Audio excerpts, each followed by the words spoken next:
Wabarakatuh.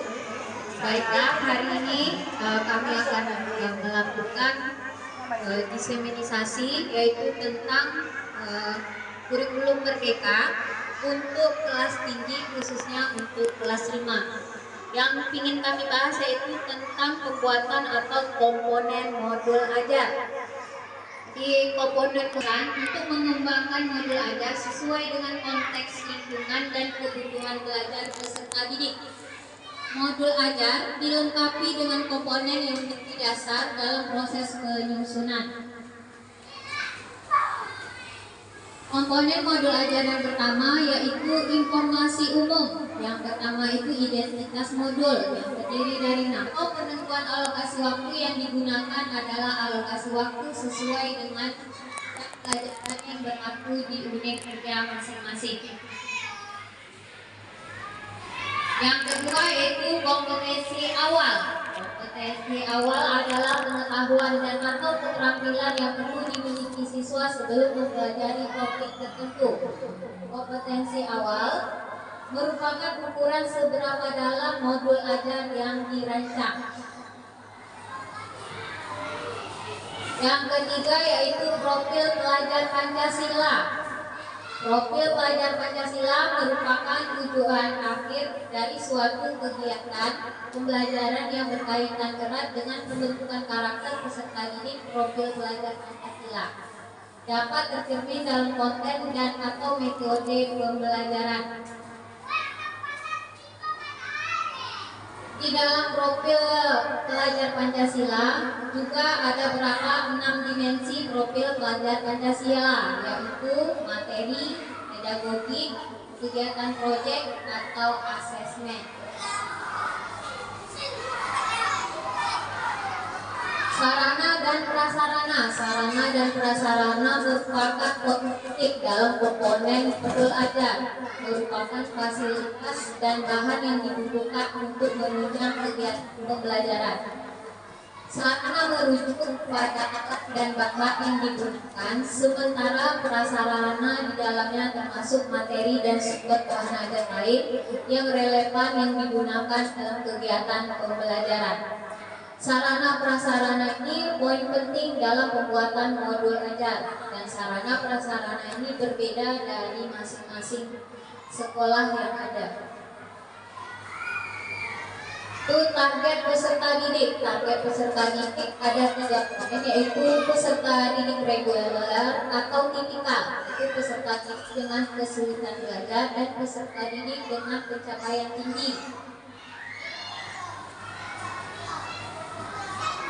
Model pembelajaran dalam kurikulum merdeka banyak macamnya dan banyak jenisnya. Tinggal cara kita menggunakan metode mana yang cocok untuk kita gunakan pembuatan dalam MTD atau modul ajar. Itu komponen inti. Komponen inti yaitu tujuan pembelajaran. Tujuan pembelajaran harus mencerminkan hal-hal penting dari pembelajaran dan harus bisa diuji dengan berbagai bentuk asesmen sebagai bentuk dari unjuk pemahaman. Tujuan pembelajaran menentukan kegiatan belajar, sumber daya yang digunakan, kesesuaian dengan keberagaman murid, dan metode asesmen yang digunakan. Tujuan pembelajaran bisa dari berbagai bentuk, pengetahuan yang berupa fakta dan informasi, dan juga prosedural, pemahaman konseptual, pemikiran, penalaran, keterampilan, dan kolaboratif dan strategi komunikasi dalam komponen modul ajar. Pemahaman bermakna adalah informasi tentang manfaat yang akan peserta didik peroleh setelah mengikuti proses pembelajaran. Manfaat tersebut nantinya dapat peserta didik terapkan dalam kehidupan sehari-hari. Contohnya, manusia berorganisasi untuk memecahkan masalah dan mencapai suatu tujuan. Makhluk hidup beradaptasi dengan perubahan habitat. Pertanyaan pemantik dibuat oleh guru untuk menumbuhkan rasa ingin tahu dan kemampuan berpikir kritis dalam diri peserta didik. Pertanyaan pemantik memandu siswa untuk memperoleh pemahaman bermakna sesuai dengan tujuan pembelajaran. Contohnya, pada pembelajaran menulis, cerpen guru dapat mendorong pertanyaan pemantik sebagai berikut. Apa yang membuat sebuah cerpen menarik untuk dibaca? Jika kamu diminta untuk membuat akhir cerita yang berbeda, apa yang akan kamu usulkan? Di dalam pertanyaan pemantik. Kegiatan pembelajaran. Apa itu kegiatan pembelajaran? Kegiatan pembelajaran adalah urutan kegiatan pembelajaran inti dalam bentuk langkah-langkah kegiatan pembelajaran yang dituangkan secara konkret, disertakan opsi pembelajaran alternatif dan langkah untuk menyesuaikan dengan kebutuhan belajar siswa. Langkah kegiatan pembelajaran ditulis secara berurutan sesuai dengan durasi waktu yang direncanakan, meliputi 3 tahap, yaitu pendahuluan inti, penutup berbasis metode pembelajaran aktif. Asesmen. Jenis asesmen itu asesmen sebelum pembelajaran atau diagnostik, atau asesmen selama proses pembelajaran atau formatif. Asesmen pada akhir proses pembelajaran yaitu dinamakan sumatif. Bentuk asesmen yang bisa dilakukan itu pertama sikap, kedua performa, ketiga tertulis. Jadi asesmen bisa kita pilih dengan 3 macam jenis seperti sikap, performa, dan tertulis. Pengayaan dan remedial. Apa itu pengayaan? Pengayaan yaitu kegiatan pembelajaran diberikan pada peserta didik dengan capaian tinggi agar mereka dapat mengembangkan potensi secara optimal. Remedial diberikan kepada peserta didik yang membutuhkan bimbingan untuk memahami materi atau pembelajaran ulang. Saat merancang kegiatan pengayaan perlu diperhatikan mengenai diferensiasi, contohnya lembar belajar atau kegiatan yang berbeda dengan kelas. Maka dalam komponen modul ajar, pengayaan dan remedial juga salah satu hal yang penting dalam komponen modul ajar.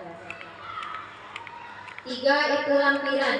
Lampiran itu ada bermacam, ada lembar kerja peserta didik, bahan bacaan guru dan peserta didik, glosarium atau daftar pustaka, juga komponen dalam modul ajar.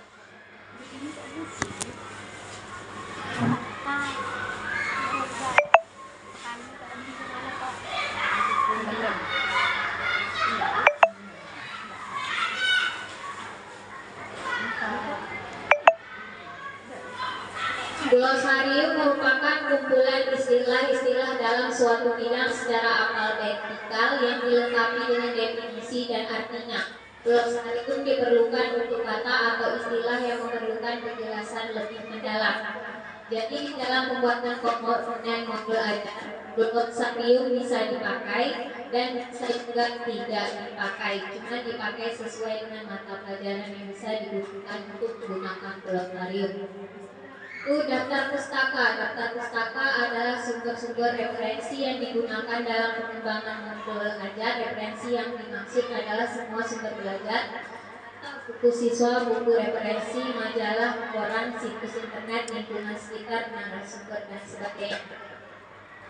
Di dalam modul ajar, buku cuma sebagai referensi, tidak kita gunakan sebagai petunjuk atau sebagai pembuatan penting dalam modul ajar.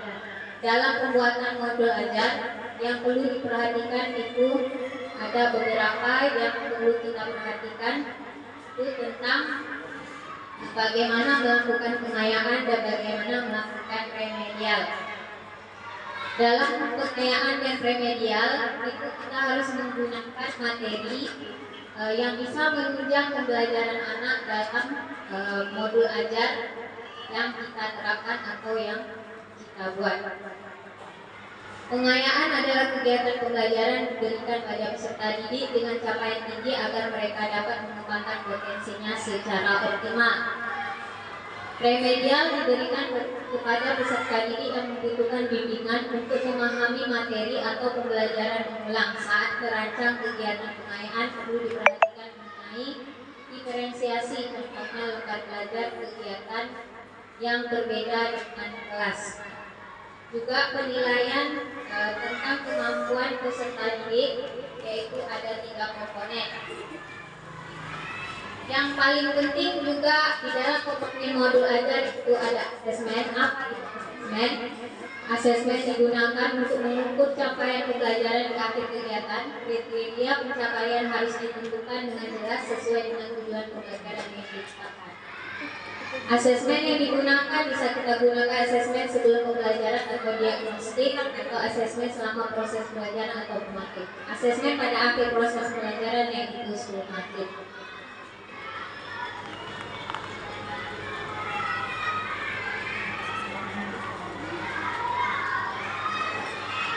Lembar kerja peserta didik. Lembar kerja untuk peserta didik itu adalah yang ditunjukkan untuk peserta didik, bukan guru, dan dapat diperbanyak sesuai dengan kebutuhan untuk diberikan kepada peserta didik, termasuk didik non-reguler. Bahan bacaan guru dan peserta didik, yaitu bahan bacaan guru dan peserta didik digunakan sebagai pemantik sebelum kegiatan dimulai atau untuk memperdalam pemahaman materi pada saat atau akhir kegiatan pembelajaran.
Modul aja tak? Ini penuh bahasa modul aja nak? Iya.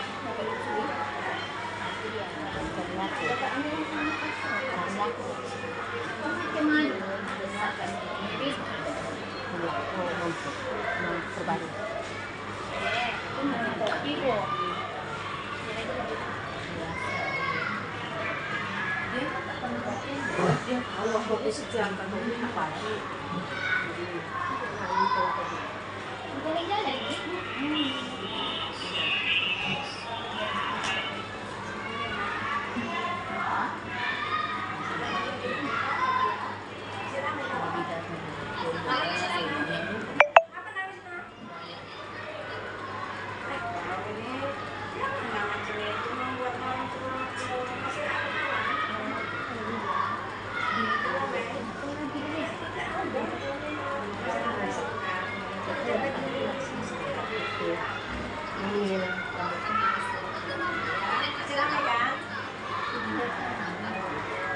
Warahmatullahi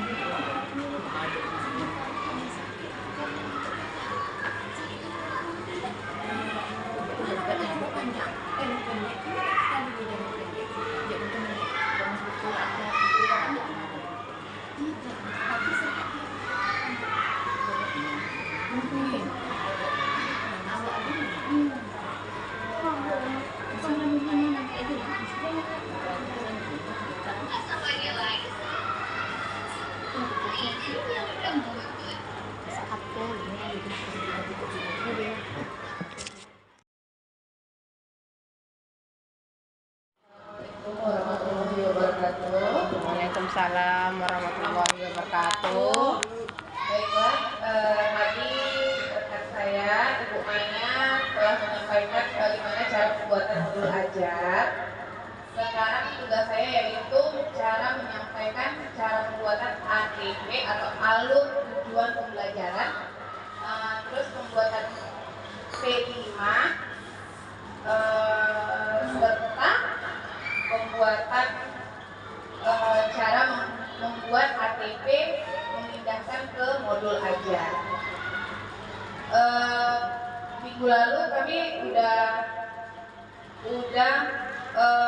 belajar tentang bagaimana cara mengimplementasikan kurikulum Merdeka ke kelas 2 dan kelas 5, karena kebetulan kelas 1 dan kelas 4 saja yang udah kurikulum Merdeka. Dia bertahap tahun ini kelas 2 dan kelas 5. Insya Allah tahun depan kelas 4, kelas 3 dan kelas 6. Nah, kurikulum Merdeka ini tidak sama dengan K13 yang sekarang kelas 2. Saya kelas 2 tidak sama dengan kurikulum setelah saya pelajari, karena kelas 1, 2, 3 yang K13 itu kan termasuk kelas rendah. Nah, kelas 4, 5, 6 kelas tinggi. Sekarang pembagiannya berbeda. Kelas 1, 2 itu termasuk fase A. Nah, kelas 3, 4 fase B, kelas 5, 6 fase C. Jadi setelah kita membuatkan ATP ini, guru kelas 1 dan guru kelas 2 itu tidak boleh pisah cara membuatannya, karena dia bersangkut paut. Capaian pembelajaran dengan tujuan pembelajaran itu dia bersangkut paut antara kelas 1 dan kelas 2. Nah, bisa kita menyampaikan capaian pembelajaran, kita tanya kepada kelas 1, apakah ada pelajaran kelas 1 yang dipelajari? Kalau ada, nah kita bikin di kode ini tadi. Nah, sekarang saya akan menjelaskan secara rinci ya Ibu, Bapak Ibu, capaian pertama elemen capaian pembelajaran ini kita tidak perlu mengarang atau kita tidak perlu mencari di mana, karena kita sudah keluar capaian Merdeka, capaian pembelajaran itu memang sudah ada. Nah, dulu ya saya jelaskan, saya lihat dulu. Capaian pembelajaran itu memang sudah dikeluarkan. Ini capaian pembelajaran terbaru ya Bapak Ibu, tidak sama dengan yang di kelas 1 tahun lalu yang diajarkan.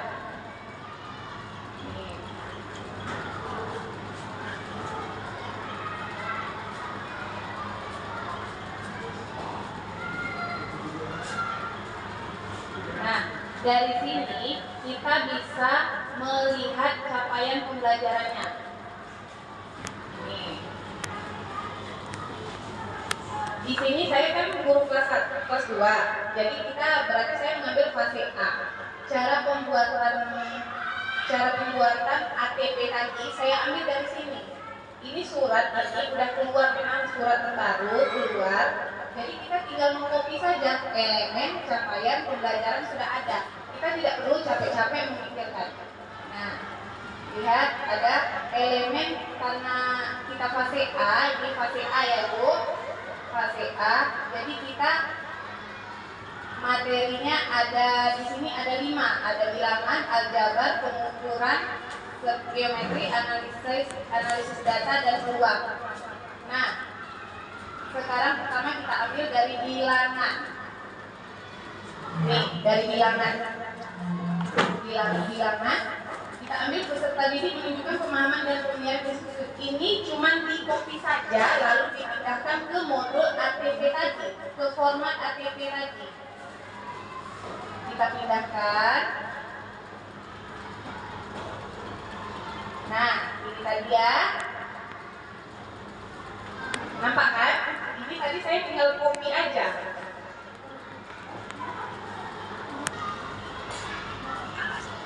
Udah pindahkan bilangan capaian pembelajaran tadi, kita copy dari yang surat tadi ya. Surat tadi kita pindahkan, kita copy ke sini. Nah, dapat dua ini kan? Pertama kita ambil dari bilangan, dapat kita capaian pembelajarannya. Nah, bagaimana cara membuat input materi? Cara pembuatan input materi sangatlah mudah. Nih, membaca dan menulis bilangan cacah sampai 100. Dari sini saja kita ambil. Dari sini kan kita udah tahu materinya. Pemahaman dan memiliki institusi bilangan pada bilangan cacah sampai 100, peserta didik dapat membaca, menulis, menentukan nilai tempat.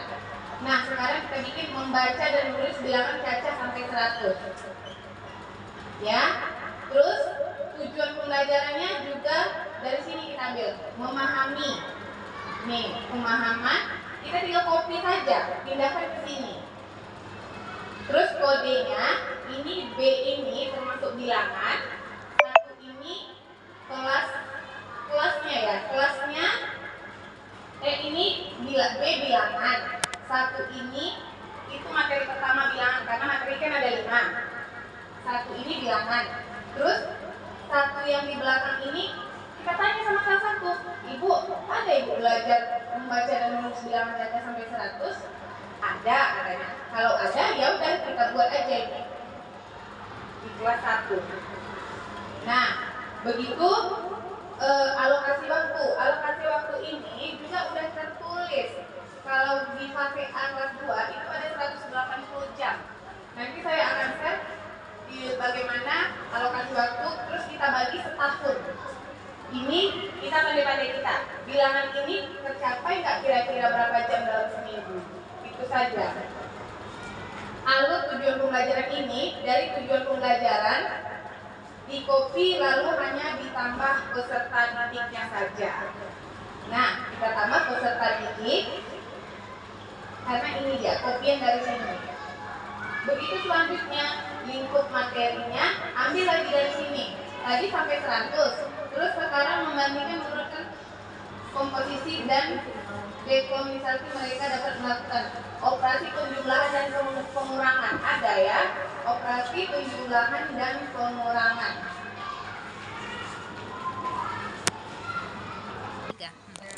Sekarang begitu selanjutnya operasi penjumlahan. Jadi dari satu materi itu kita bisa mendapatkan lingkup materi. Dalam satu elemen bilangan itu kita dapat membuat lingkup materi ada 3, 4 atau 5 tergantung dari alur capaian pembelajarannya tadi. Kita bisa membuat materinya itu bisa 4, bisa 5 tergantung di dalam capaian pembelajarannya ini tadi ya Bapak Ibu. Nah, kalau sudah ada yang mengerti apa belum, kalau misalnya belum mengerti, nanti saya akan membagikan materinya ke Bapak Ibu, akan saya share ya materinya ya Bapak Ibu. Nah, setelah itu jamnya ini tadi, ini kan jamnya ini tadi, ini harus cukup dalam 5 materi tadi, bisa harus cukup jamnya ini 180 jam ya, ini tadi harus cukup dalam 180 jam. Nah, itu kita membagikan misalnya materi mana yang kira-kira itu tidak ada di kelas 2, hanya ada di kelas 1, itu kita ciutkan. Kalau misalnya bilangannya itu banyak di materi kelas 2, bisa kita sampai 20 jam seminggu, ya itu tergantung kita kekejar apa enggaknya. Nah, kalau misalnya tidak, kalau materinya sedikit di kelas 2 itu kita bisa ciutkan, bisa 13 jam per minggu. Nah, gitu ya. Sekarang kita pindah, kalau sudah mengerti, kita pindah ke ini ya.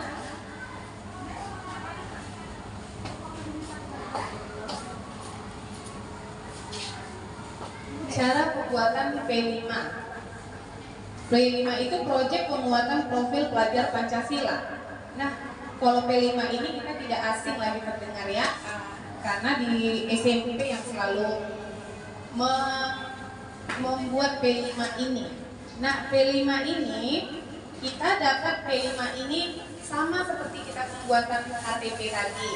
Dalam pembuatan HTP tadi kita bisa ngambil di capaian pembelajaran yang sudah dikeluarkan. Begitu juga P5. P5 ini kita juga salin. P5 ini gaya hidup berkelanjutan. Nah, gaya hidup berkelanjutan ini kita dapat dari ini tadi, sama dengan capaian pembelajarannya. Nih. Sebentar ya, capaian pembelajaran ini. Ini dari panduan penguatan proyek P5 sama dengan tadi ya.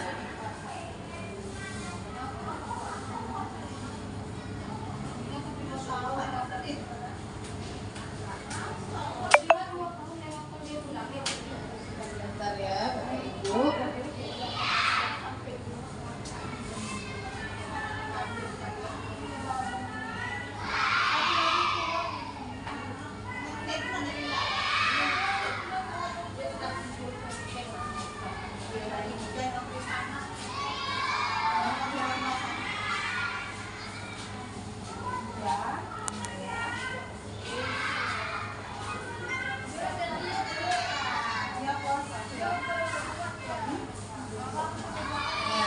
P5 ini kita dapat temanya sama dengan yang tadi ya.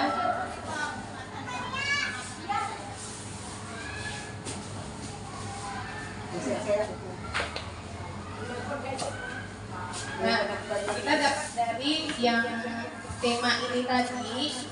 P5 ini sama dengan pembuatan ATP yang mempunyai dimensi, elemen, dan sub-elemen ya. Nah, karena kita tadi fase A, kita ambillah dia di fase A.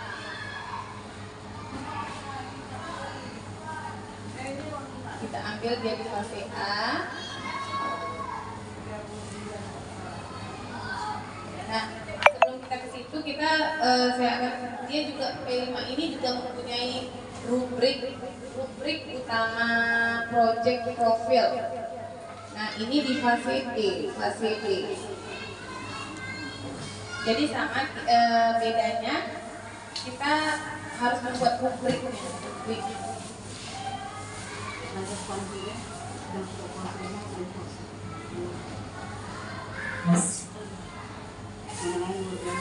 Nah, di sini kita ambil, nah ini tadi ya, temanya gaya hidup berkelanjutan.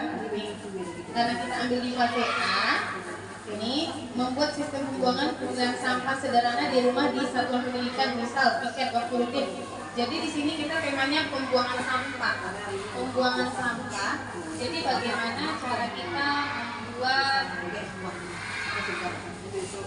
cara kita membuat topik. Topik itu sama dengan gaya bahasa kita sendiri. Topik itu kayak ya bahasa kita yang menarik gitu kan. Jadi tadi gaya hidup berkelanjutan tentang sampah. Jadi sampahku kreasiku kalau saya membuat ya. Sampahku kreasiku. Terus fasenya fase A. Kelasnya kelas 2, alokasinya 126 JP ini per tahun. Jadi per tahun ini kita bagi sama dengan yang ATP tadi. Tujuan proyek mewujudkan strategi yang bergaya hidup. Cinta lingkungan sesuai dengan standar lingkungan. Nah, tujuan ini tadi harus sama dengan tema, tidak boleh lari dari tema. Profilnya beriman dan bertakwa kepada Tuhan Yang Maha Esa. Ini profil pelajar Pancasila ini itu kita dapat dari yang tadi ya. Nih. Nah, cara pembuatan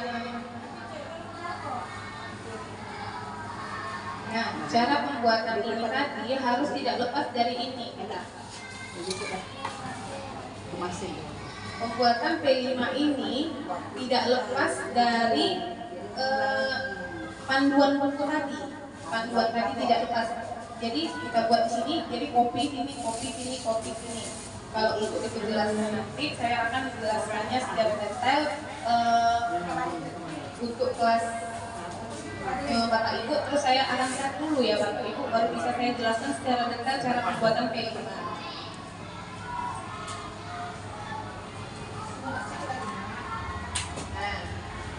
ya. Panduan tadi ini itu tidak lepas dari sini ya.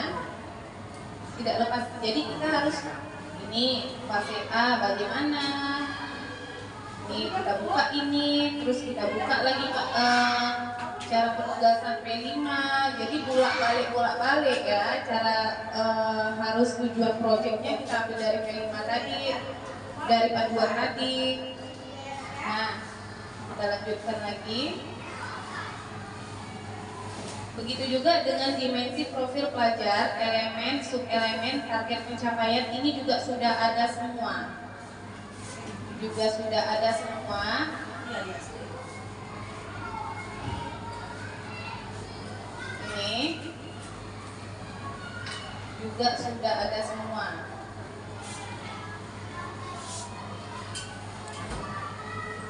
Temanya ini kita udah masuk tema kearifan lokal. Tadi kita temanya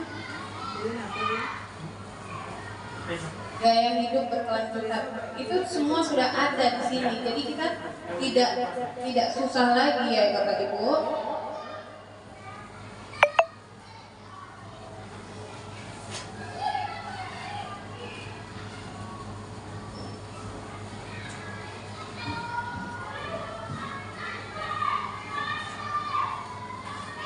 Nah nanti ini nih untuk Bapak Ibu pelajari, saya akan share ke Bapak Ibu semuanya ya.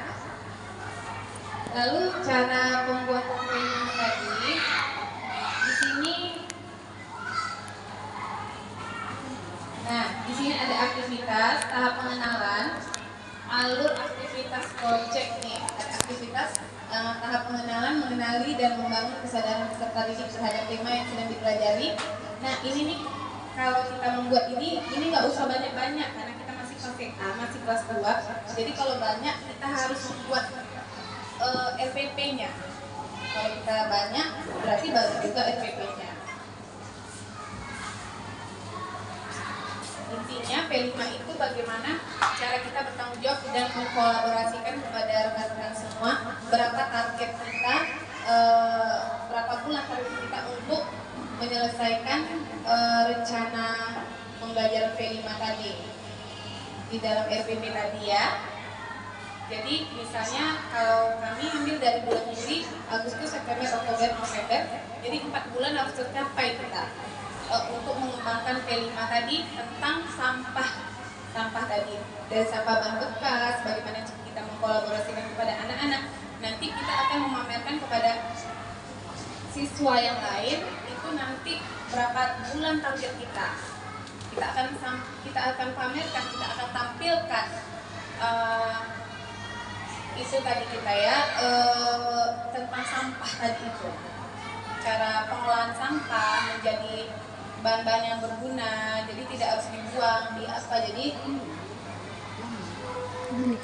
Jadi bagaimana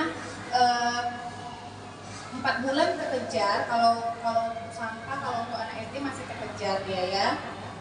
Terus kita, karena P5 ini jamnya lebih banyak daripada jam biasa, makanya kalau kita khususkan untuk hari apa, misalnya hari Sabtu kita khusus untuk P5 saja, nggak boleh kita campurkan ke yang lain, misalnya hari Senin, Selasa, Rabu, nggak bisa, hari Sabtu saja kita harus membuat P5 ini khusus untuk P5 karena jamnya begitu banyak dari jam yang lainnya gitu ya. Nah sekian ya Bapak Ibu penjelasan kami, mudah-mudahan Bapak Ibu bisa menerimanya tentang cara pembuatan ATP, cara pembuatan modul ajar, cara pembuatan P5 tadi ya. Nah mudah-mudahan Bapak Ibu bisa mencernanya dan mengerti apa yang kami sampaikan. Sekian dari kami, saya sudahi dengan wabillahi taufiq wal hidayah. Assalamualaikum warahmatullahi wabarakatuh.